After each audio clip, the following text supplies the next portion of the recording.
I am excited to talk about fermented foods. And you might be wondering, why would you enjoy talking about food that is fermenting? And that kind of implies rotting, right? There are so many cool things about fermented foods, and you'll be actually amazed about how many fermented foods you actually probably eat on a daily basis without even realizing it.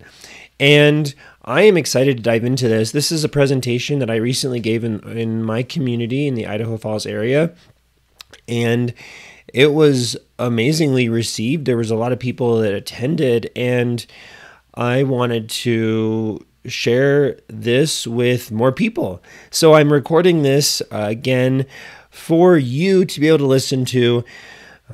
This is a PowerPoint presentation that I shared. So if you're listening in the audio version while you're driving or whatever, just note that there's going to be some things that you're not going to be able to see. I'll try to describe them the best I can, but ultimately you'll get the same information. But if you want to see the video, go on the video on version on YouTube. Let's dive in.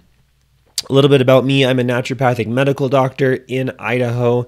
I graduated from the National University of Natural Medicine in Portland, Oregon. Done some other research training before that, and love homeopathy.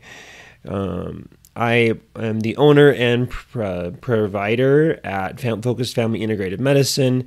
We're a family medicine clinic doing primary and adjunctive care, which means I can work with your other primary care doctor, doing full practice naturopathic medicine. I can talk to you about drugs. I can talk to you about imaging, referrals, so many things, but really focusing on a lot of what I do is nutrition and all those foundations of health. And that's where this fits into the picture of what I do, looking at what we eat and how it affects our health. There are no conflicts of interest with this. It's always intended as educational and not as medical advice. As I was preparing this, I literally cleaned the library out of all the books about fermented foods. There's quite a few. These are two. I've got them here. Our Fermented Lives and the Art of Fermentation. Honestly, these are the books I want on my shelf, like to live on my shelf. There's a ton of great information about fermented foods, about the science behind it, what's happening, but also a ton of really great recipes.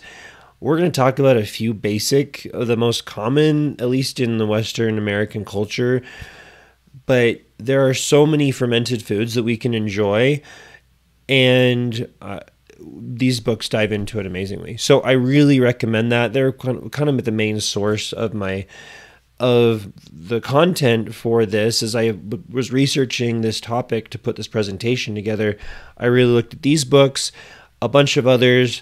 I will put them all in the show notes in the YouTube video description, so you can go look at those amazing books as well in your fermentation journey. Throwing it out there, what is a ferment? We might often hear about that term, fermented, fermentation, but what is that and what's happening? Really, when we're talking about fermentation, there are actually 7 different types of fermentation processes that are happening biologically, microbiologically, chemically, things like that. And there's different foods that relate to each one that are made by each of those. The first is lactic acid fermentation. This is probably the most common. We see it in sauerkraut. We see it in kimchi, yogurt as well. There's alcohol fermentation. So any alcoholic beverage is made through alcoholic fermentation. There is acetic acid fermentation. The acetic acid is vinegar. So we think vinegar, think kombucha, although kombucha really embraces a lot of other fermentation processes as well. I'm realizing I misspelled kombucha on my PowerPoint. That's embarrassing. There's textured vegetable proteins or tempeh. There's amino sauces, so think soy sauce, think fish sauce. There's a process of alkaline fermentation that's used to make foods like natto. And then there's the food that we probably eat the most is yeast leavened breads. So anytime you add yeast to a bread product that you're making, whether it's sourdough, whether it's sandwich bread, whatever, that's yeast. That's a form of fermentation that's happening. And we see all of that there's often microbes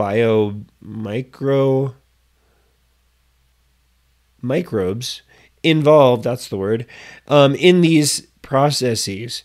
Whether we're talking about yeast, which is more related to fungus, whether it's bacteria that are doing the lactic acid fermentation, there's a lot of really great things involved.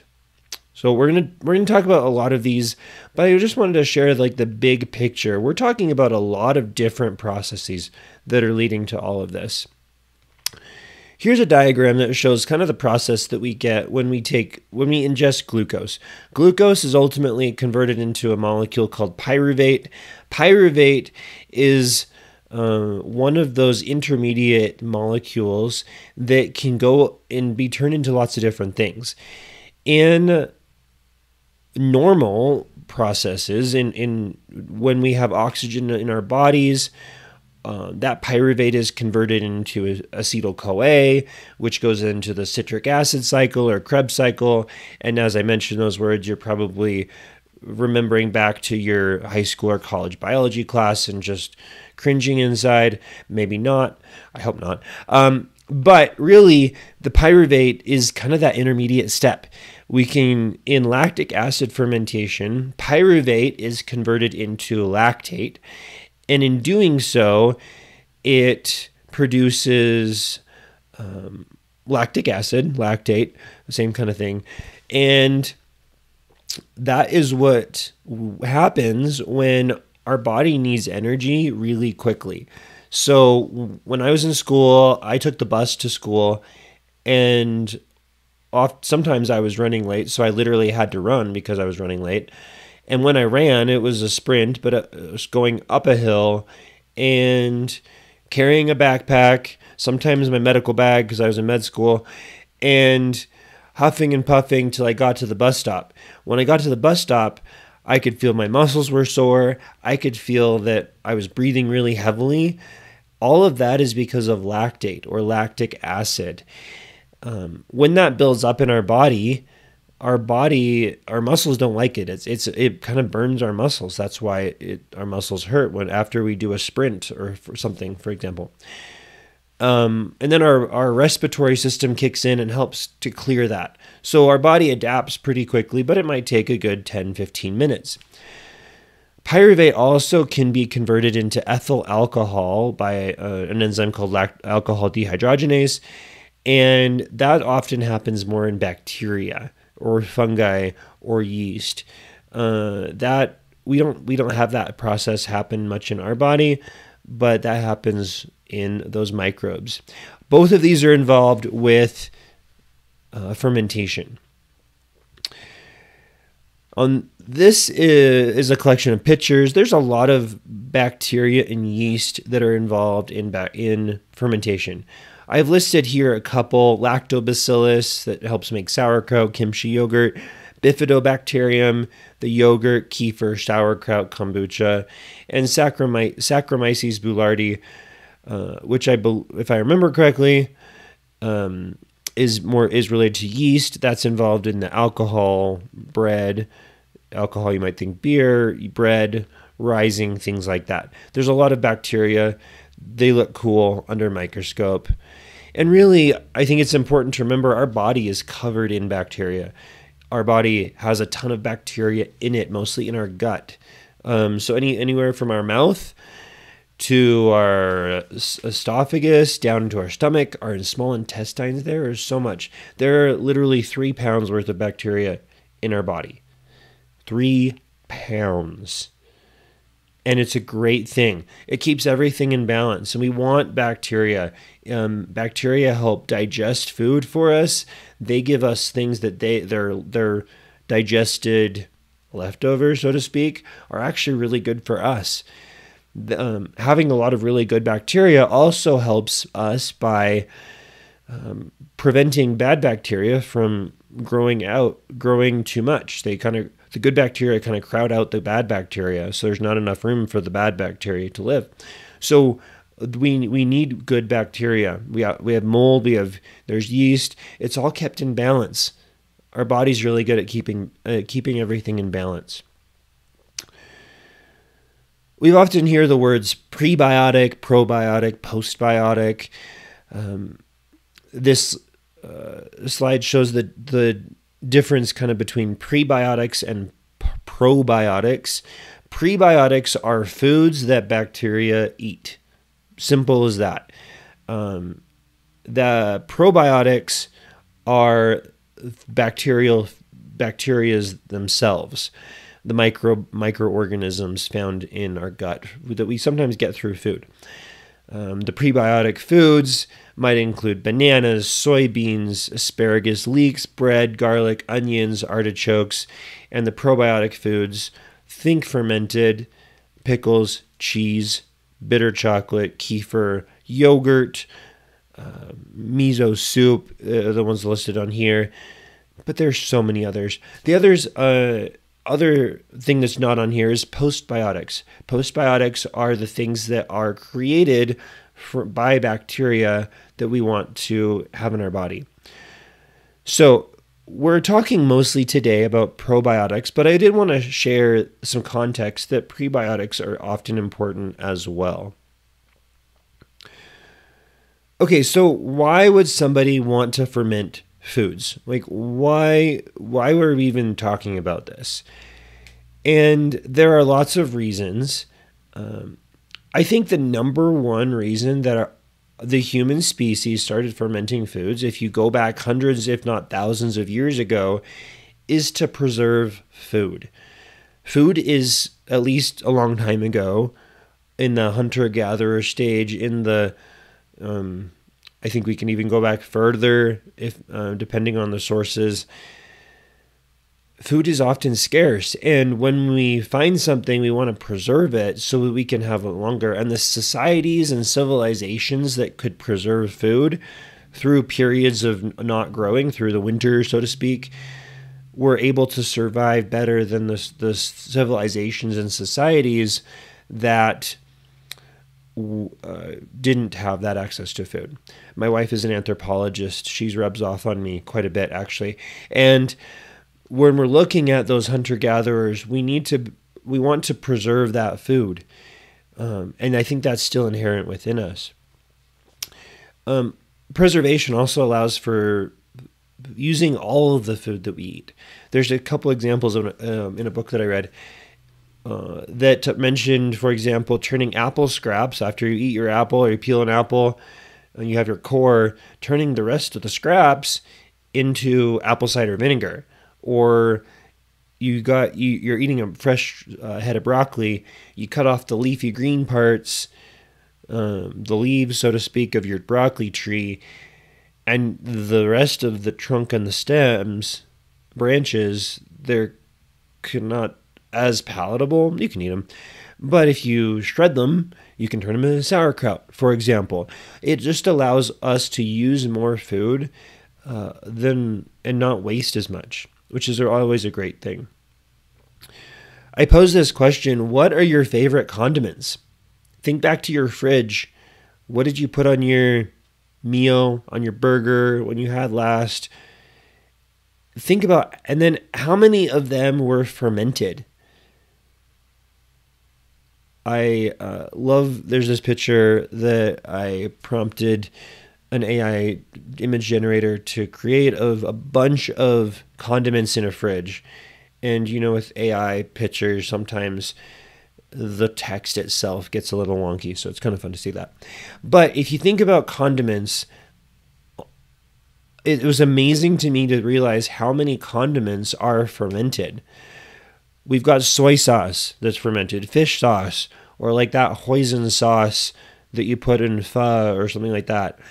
Ketchup, the vinegar, pickles, pickled relish, sauerkraut, your amino sauces, all of these are fermented. And I think it goes to show how fermentation really adds flavor. There's a lot of purposes to fermentation, one of them being preservation of food, but this one talks where we can realize how the fermentation itself adds flavor. We've got the sour taste that comes from vinegar and pickles, kimchi, salami, yogurt, that sour that it tingles your tongue when you eat it. Sweet fermentation. I was reminded that vanilla is a fermented spice. There is the alcoholic beverage mead comes from fermented honey. Wines as well from fermented grapes. Bitter fermentation, the flavors coming from cocoa, from coffee, all of those beans that are fermented. Salt is abundant in fermented foods, probably maybe too much so, but it is always there. And then we have umami. Umami is a flavor you may or may not have heard of, but you've definitely tasted it. Umami is that flavor that you want more of. So think back to the last time you had cheap Chinese food and you just want more of it and it just tastes good and you just crave it. That umami is umami flavor. One of the main source of umami flavor is glutamate, otherwise found abundantly in monosodium glutamate or MSG. MSG is sometimes often included in Chinese food. And and that's just from my experience. But umami is also found in other flavors as well. I mentioned fish sauce, soy sauce, miso, but ketchup. Tomatoes have a lot of umami flavor to them. So we have a lot of flavor that comes from fermentation. One of the other benefits of fermentation literally is building community. We have the fermentation food culture, which is what we're talking about today with sauerkraut, sour foods, fermented foods. I need not go into the details of how much fermented beverages or alcohol leads to the drinking community, of how you want to go, how many people go to a bar to share a drink with a friend, and that builds community. Regardless on your actual opinion on alcohol, I think that we can definitely see that. And then there's sharing fermented foods. I have to smile. I love the idea of this Amish friendship bread. Same thing with sourdough starters. We take a starter and we make bread from it, but before we bake it, we take a little bit out so it can keep growing. And we divide some, we share it with our friends, and it allows this fermentation to literally be preserved through a community. I love this quote from this book, Our Fermented Lives by Julia Skinner. Fermentation equals community and relies entirely on relationship, the relationship between the maker and the microbe and between the microbes themselves. And I also would add the community, the relationship between people as well. I hinted this at the beginning, but fermentation is really an international tradition. I found this amazing infographic from the website howtocook.recipes showing 36 fermented foods from around the world. And there are so many from so many cultures, and some of them I'm not even going to try to pronounce, but it's just amazing to see how many cultures have incorporated fermented foods into their diet, into their food culture. I think it's amazing. So now really kind of the meat of what we're talking about today is that the health benefits of ferments. Now, going into it, there's giving a big caveat is that we really can't say that eating one type of fermented food will cure or treat any certain type of disease. These foods have been studied. There are studies and relationships that have been established. They may or may not be very strong depending on the strength of the study and the research. But we're going to look into those and look at what's been synthesized about that. And anecdotally, I think we can look into how fermented foods help us feel. And really, I think that's the best research study that we could ever do, is to try something. And that's applying the scientific method in our own lives. Like, I think this is going to taste good or help me feel better. So I try it, and we notice how we feel, which is pretty cool. Going from the big caveat to the big picture, we have a ton of bacteria in our gut, as I mentioned earlier. When it's out of balance, we get dysbiosis. We get symptoms of colon cancer, IBD, inflammatory bowel disease. There's obesity. There's so many other things that can come from gut dysbiosis, or when different types of bacteria are in the wrong proportions in our body. However, when everything is right, it's really there's less inflammation. Our body's able to process sugar better. We've got a lot of other benefits that are highlighted, and we can get a lot out of our food because of the bacteria are in a healthy spot as well. These are the main mechanisms by which I have found that fermented foods help support our body. Number one, that helps with the digestion of food. If we're eating foods that are fermented, we're getting extra doses of bacteria in our gut. That's going to help break down that food even better. It's going to help with the metabolism of those nutrients as we try to assimilate them from our gut into our bloodstream and into the rest of other cells in our body. We also find benefit in our immune system and in strengthening that gut-brain connection that exists, and overall in helping with inflammation as well. There are some differing ideas based on, if I take probiotics, are they going to help repopulate the gut if they last? If there was like low bacteria levels in my gut, if I take probiotics, are those going to come back to normal? And I feel like I'm kind of in the middle of two differing worlds right now. I've seen things saying that yes, it's going to help, and also saying no, it's just going to keep going through. I need to continue my research and learning on the subject, but I kind of am at a middle point right now where if we have probiotics, whether it's a capsule or whether it's a probiotic food, which is probably even better, those probiotics are going to stay in our gut for at least a minute, a little while, a few days perhaps. And while they're there, they're going to exert some positive influence. The reason I say that is my hesitancy of saying that bacteria are going to repopulate the gut is that our body's really good at keeping itself in balance, and bacteria are really good at keeping themselves in balance. And when we introduce something else, it's not just going to like suddenly explode because there's only so much real estate for bacteria to live in. It's going to keep everything in balance. But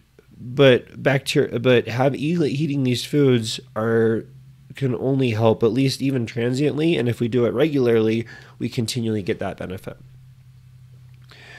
Starting off with fermented grains or breads, I think the most common one I think of is sourdough.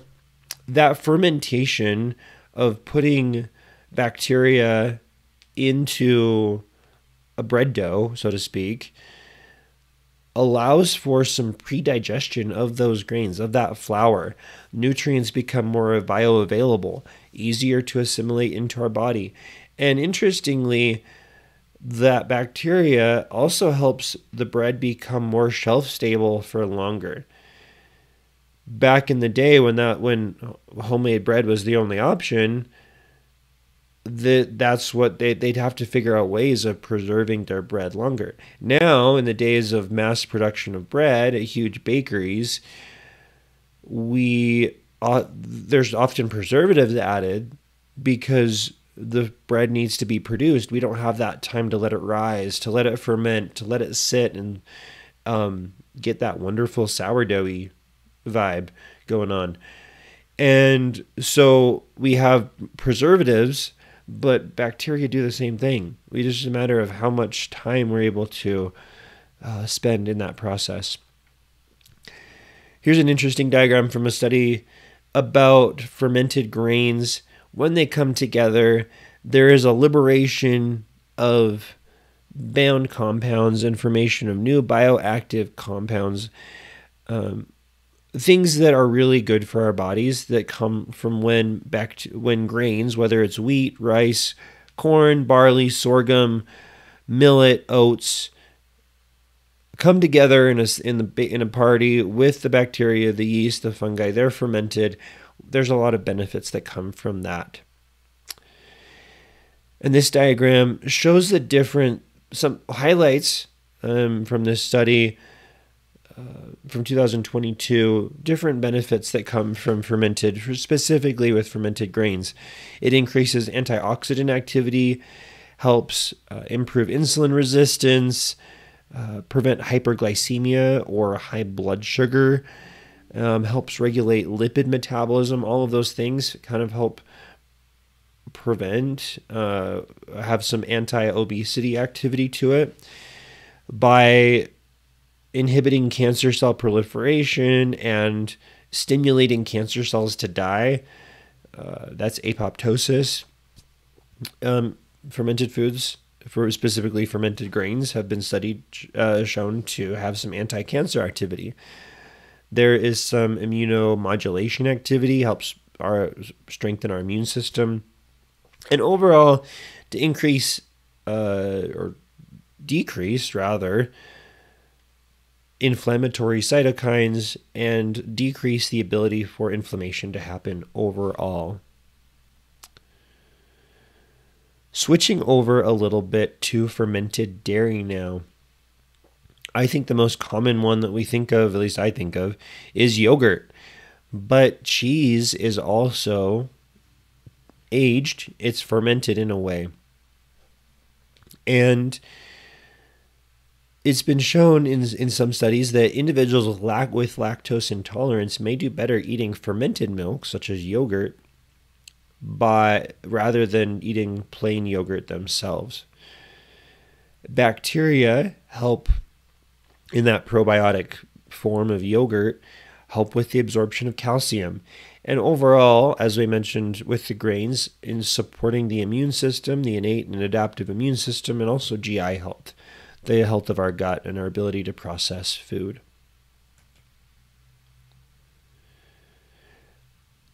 I had the opportunity to travel to Sweden now about almost 12 years ago. And Sweden is important, special for me, because my great-grandparents immigrated from Sweden to Canada 100 years ago last year. It was 1923. They got on a ship from their small town in northern Sweden, going down to Stockholm, then to Liverpool, then to Canada.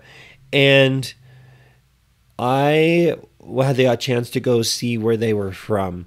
And on that trip, I was introduced to drinkable yogurt, Swedish drinkable yogurt, much like what we'd have with kefir. They called it, and I'm probably going to butcher it because I don't speak Swedish that well, filmjölk. And this is from drinkable yogurt. It's very thin and very runny, but putting it with other foods, the like breakfast, that parfait type idea. This is a picture on this of a smorgasbord breakfast at a Swedish hotel that we stayed at. So it's commonly used. It's found in the grocery store. There's a lot of it. And one thing about this Filmjölk, this fermented yogurt, milk, so to speak, is that in my grandparents' house growing up, there was this long milk bowl, this Filmjölk stall, as it's called. I don't know if that's pronounced exactly correctly. Nevertheless, this really long, thick, like not very thick, but kind of flattish bowl with little sides lifting up a little bit, where they would put the yogurt, this dairy, this milk, out, and they would ferment. And this picture is a picture of my great-great-grandparents' house in a small town in northern Sweden. And this was painted on a long milk bowl, this flat bowl thing. And it hung in my grandparents' house for so many years. And it's really special to me.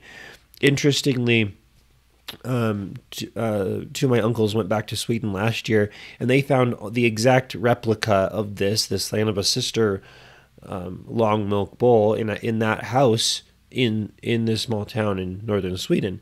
So it's really interesting. For me, it's fermented dairy is a part of my family history, and I absolutely love that. Okay, so that's enough of fermented dairy and the Northern European tangent. Switching gears to fermented beverages. We often, when we think of fermented beverages, there's vinegar, there's kombucha, and there's alcohol. And each of those are formed by different fermentation methods. Kombucha really requires what's called a SCOBY. SCOBY sounds cool, reminds me of like Scooby-Doo, but it really is an acronym for the symbiotic culture of bacteria and yeast. And symbiotic means that bacteria and yeast are working together to produce this fermentation process and to help with this breakdown of tea, which is what kombucha is fermented tea. So we have scobies. Vinegar is interesting.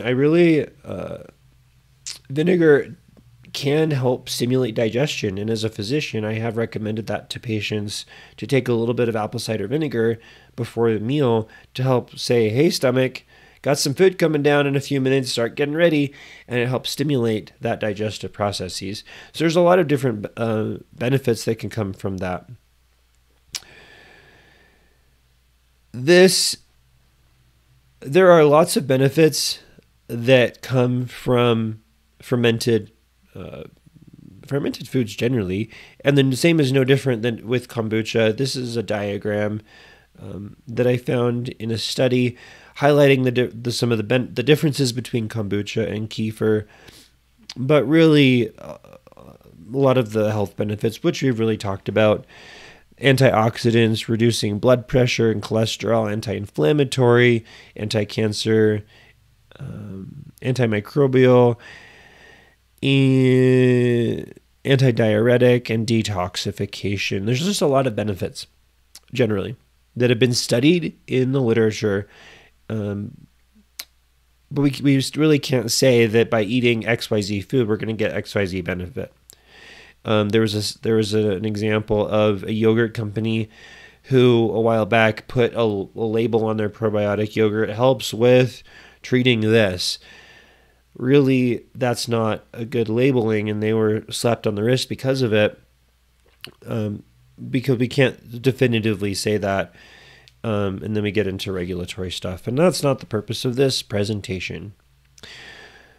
Going into fermented vegetables, I think the most common ones that I think about are kimchi, sauerkraut, and pickles. And a lot of this fermentation happens because of the natural bacteria that are on the surface of the vegetables themselves. So when we're making sauerkraut, we're taking cabbage leaves and chopping them up, putting them in a jar with some salt, and there's bacteria that are on those leaves. They're going to interact with the juices and start in that fermenting processes. When we're thinking about pickles, There are a difference between fermented pickles and non-fermented pickles. Non-fermented pickles are anything you'd see at the grocery store, oftentimes made by large food production companies, and that have been often like fresh. They're fresh packed pickled. There's brine, there's vinegar that's added to it, and they are pickled, but not in a fermented way. Fermented pickles, when we simply add salt and water, put it in a jar, and let it sit at room temperature, and then over time, those pickles will ferment themselves. We need to be careful about salt content. Pickles can have a lot of salt in them. But just remember that not all pickles are created equal. Sauerkraut is amazing. I started falling in love with sauerkraut just a couple months ago, actually. My wife got some, and she started eating it. That I'm like, oh, I'll eat more of it and eat more of it. And I absolutely end up loving it. And it's great because it helps balance the secretions of stomach acids, things that come from the stomach, helps with the formation of enzymes and vitamins, strengthens function of pancreas, improved digestion of fat. These are from a book that I love. It's called Healing with Whole Foods by Paul Pitchford. And he talks about how it's best if these are eaten, sauerkraut is eaten on a daily basis for the maximum benefit, kind of continually introducing our body to that fermented food. He recommends starting off with 1 tablespoon with your meal, working it up to maybe a quarter cup. And no, not a lot. Quarter cup is really not that much, but just as a nice side. You can also put sauerkraut in salads. One of my mentors, she loved to put sauerkraut in salad in other foods, and she would make her own sauerkraut with not only cabbage but carrots and other vegetables as well. Sauerkraut is really versatile. There's so many different options of how we can do it. My brother introduced me to this called Mugolio, which is fermented pine cone syrup. And I understand it's of Italian origin, basically taking green pine cones where there's a lot of bacteria still on them and packing them in sugar. And here's a picture of him packing it in different types of sugar, different types of pine cones, and ultimately ending up with this really sweet syrup that that's just as sweet as like honey or maple syrup, particularly more maple syrup flavor, like that kind of flavor. It's really good. And it comes from fermentation as well, fermented vegetables, just in a different spin. I had the chance to make sauerkraut, going back to sauerkraut, a while back. And I realized how super simple it is to make. We have a recipe they're called tlyudas. I don't know if you've heard that. Tlyauda. Tlyudas. Could have spelled that wrong. Nevertheless, it's a Mexican pizza, or it originates in the Oaxaca area of Mexico. Tortilla, black bean paste with vegetables, and meat and cheese, Oaxaca cheese, on top of it. Kind of a pizza type concept. It's really amazing. Our family loves it. Super simple meal. And one of the things we get for it is red cabbage. But after having red cabbage, we cut off like a quarter of it and sliced it up for our tlyudas. But then we had 3/4 of a head of cabbage left. It's just sitting in our fridge. So I'm like, okay, that's enough. I'm going to make sauerkraut. So I did. I would recommend letting it come to room temperature first, because you're touching it. It gets cold. My hands got cold. Nevertheless, I survived. Shredding it, we've got a mandolin slicer thingy. I just shredded it really, really thinly, finely. I added some garlic to it. Added some salt. For about the 3/4 of a head of cabbage, I added about 1.5 tablespoons of salt of sorts. And then different recipes will say different things. But for what I did, I massaged, that's I think literally the word, massaged the salt into the cabbage. This is again where I'd recommend having it at room temperature because it got pretty cold. But what the salt does is the salt pulls out the juices from the cabbage, and it starts to that, which is what is going to help with that fermentation process. And one other recipe I found in researching for this presentation actually suggested that you could let the salt and the shredded cabbage just sit for like 20 minutes on the countertop, and it'll start drawing out the juices already, and then you can massage it from there. Ultimately, you end up with a lot of cabbage in kind of some cabbage juice. After that, pack it into a jar really tightly to get rid of as many air bubbles, putting the leaf, saving out one of the leaves ahead of time, putting that on top, and a lot of mini recipes or processes will call for a weight, really just to keep it packed down. You want all of the vegetables in a ferment to be below that level of the brine. If the vegetables are sticking up, then it's an opportunity for mold and fungus to grow, yeast to grow, things like that. So we want to keep everything below the liquid, and then I let it sit on the counter for a week. Literally, that's all I did. And letting it, this is in a mason jar, a quart mason jar, and letting the lid either be loose or loosening it every couple days to let it burp, because it's producing gas. Fermentation is producing gas, so we need to let that gas out of the fermentation vessel, in this case, which for me is a mason jar. One question I got when I was giving this presentation was, how much salt do I know that I need to have? And kind of related, when do I know it's done? Now, I can't say that I'm an expert at fermentation yet. I hope I can be someday. But everything I've read so far suggests that the best measure of success with fermentation is actually taste. You want it to, like right when you make it, you want it to taste salty, but not like overwhelmingly salty, like really good salt.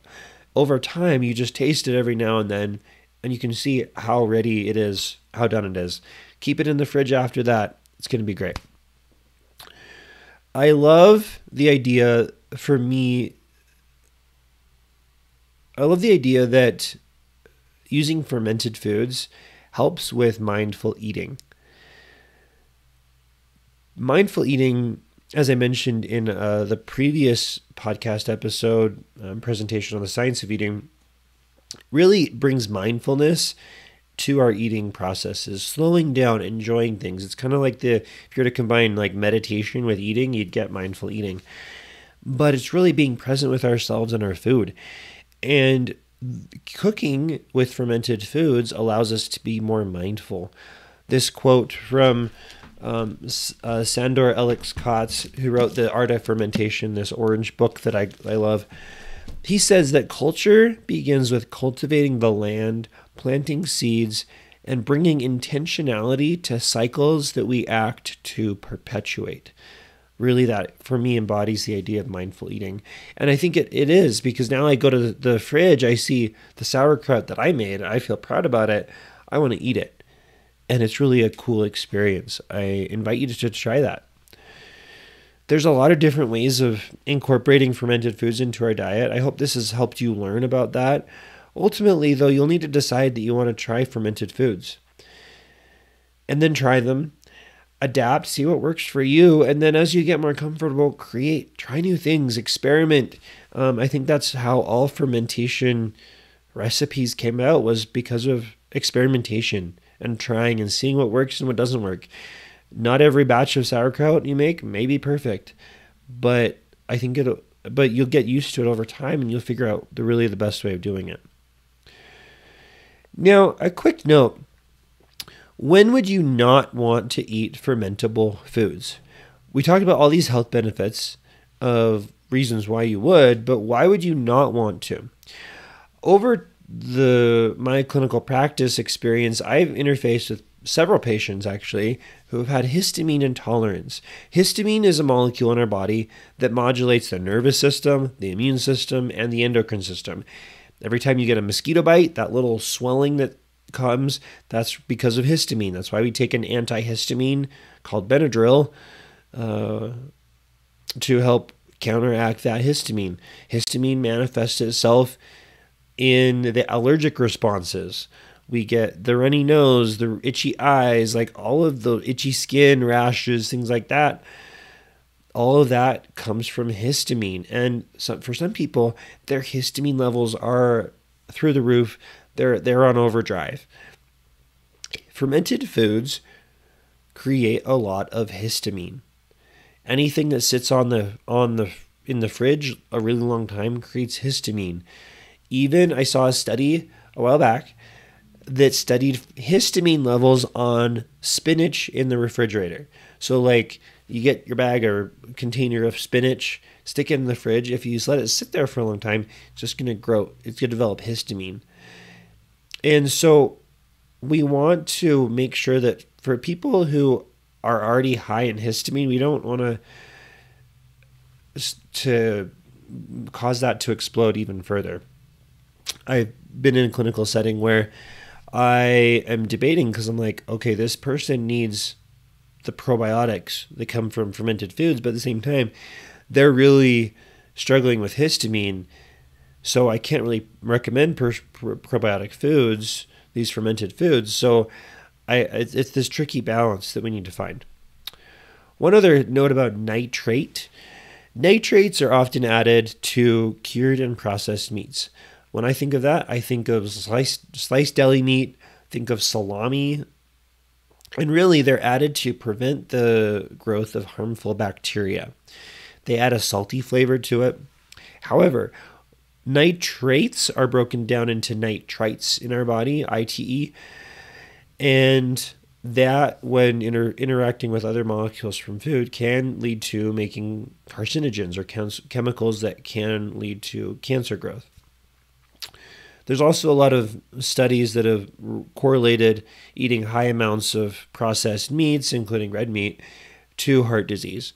So I'm sharing this just as an FYI that nitrates might not always be the best thing for our body, even though fermented foods might be. So just something to keep in mind.